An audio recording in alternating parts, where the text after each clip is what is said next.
Hi, I'm Jessie Sagander, And my name's Hannah Benedict. and we are super excited to jump on this week and just talk about something that's been on our hearts and impacting our family, which is how do we live with and hold the unknown and the uncertainty that's in all of our lives right now? Yeah. I know this hit us really hard this week. We've had a couple conversations, just you and I, and it's hitting us at different times and in different ways. But we're seeing just the impact of, you know, not knowing like how long schools are going to be in this weird place, and just I think the loss and the grief of that. There's all these unknowns. We've never done this before, and I know we've talked about that so much, but I think it's important to recognize that it's still here. It's still heavy. Um, it's still Yeah, weighty. I said to Hannah this week, I'm like, man, I felt like I can put my head down and a lot of things for a while. But I think knowing at least what the school was going to look like for the fall, it was like a wave of grief.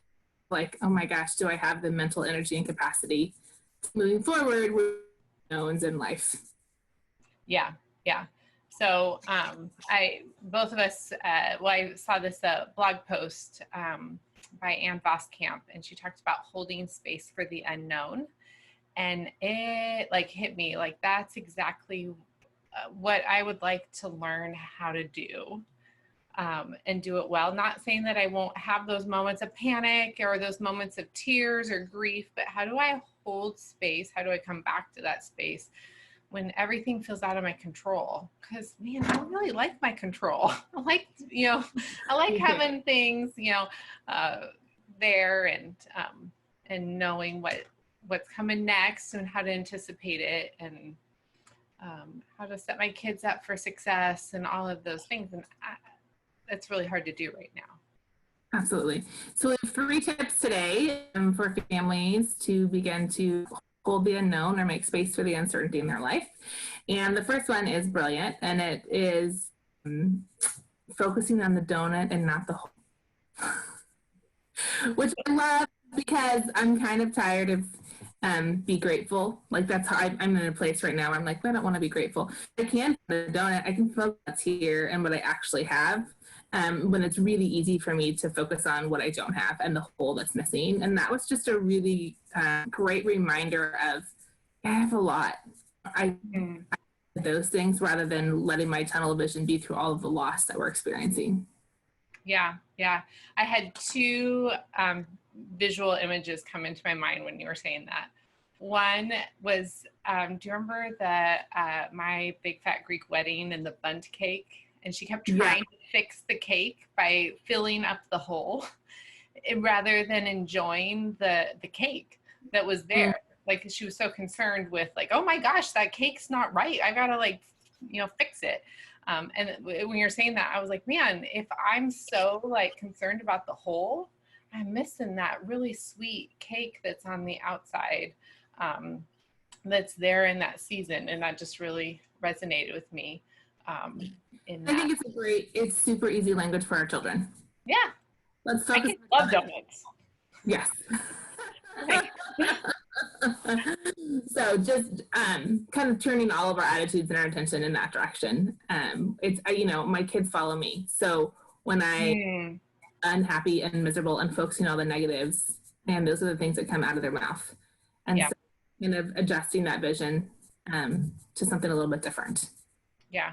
And in that, we can recognize, man, there is a hole in that donut. And part of that hole is kind of what makes it a donut. And so I think that it's okay to say, yep, we see it there. But what I want to be enjoying and savoring is not what's lacking, but what is there, what Yeah. is that sweet stuff. Because I was thinking about it. I have a kid that plays football, and normally we hit probably in about 2 weeks, our life becomes football. 7 days, 6, 7 days a week, we're doing football. And this year, all of a sudden, I realized we're that's not where we're going to be. We actually get to spend some like weekends with family, you know, doing more camping. We're planning a backpacking trip for, you know, September, which we would never, ever be able to do.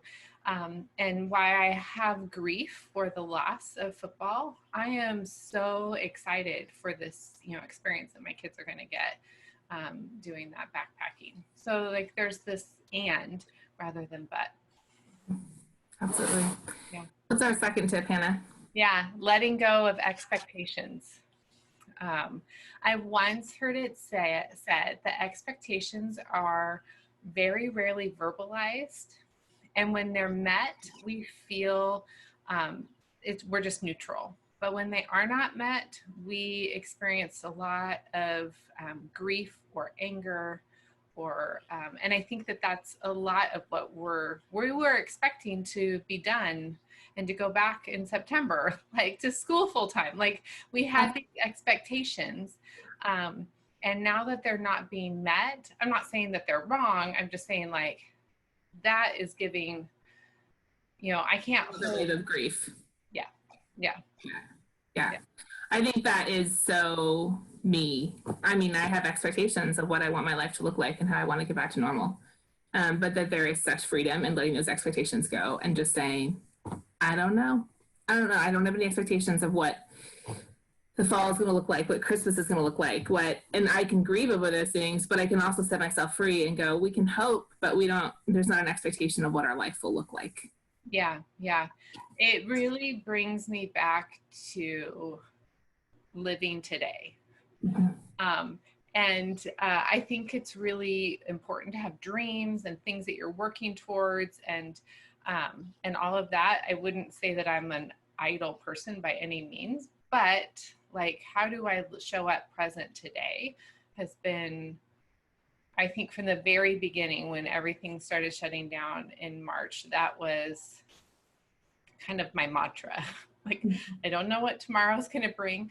I know what is it today that I get to hold space for. Yeah. Absolutely. And then our third one is doing the next right thing for our family. Mm-hmm. So, and I think our family is key. Not what's the right next thing for my neighbor's family and then feeling like I need to follow them or my, you know, really good friend, or maybe even like my sister or brother's family or what my parents think. What is the right next thing for my family? Mm-hmm. Absolutely. Comparison is the thief of joy. Yeah. And we have, sometimes it can be hard to find joy in this season, and comparison is the thing that will eat it up more than anything else. Yeah. I don't remember. It wasn't last week. I think it was the week before. I had come across on Facebook, this kind of a response to if you've decided to homeschool, if you've decided to, put your kids in school, if you've decided to do like a, flex type thing where they're, a dual thing, whatever it was.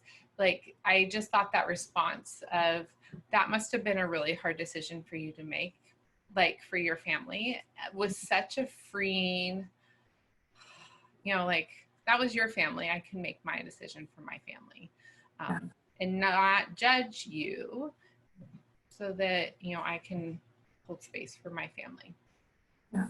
Yeah. So we know this isn't easy. We know uncertainty is hard, but it's a great lesson for us to hold. It's a great lesson to teach our children.